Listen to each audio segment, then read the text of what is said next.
You ask Tiger to solve. This deals with linear equations with one unknown.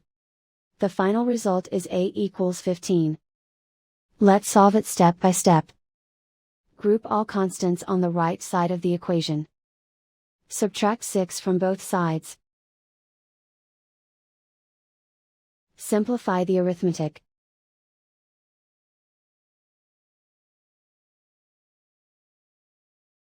Isolate the w. Divide both sides by 4.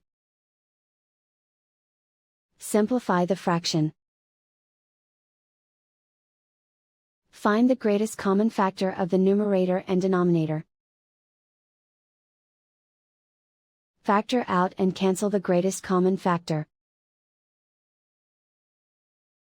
And so the final result is a equals 15.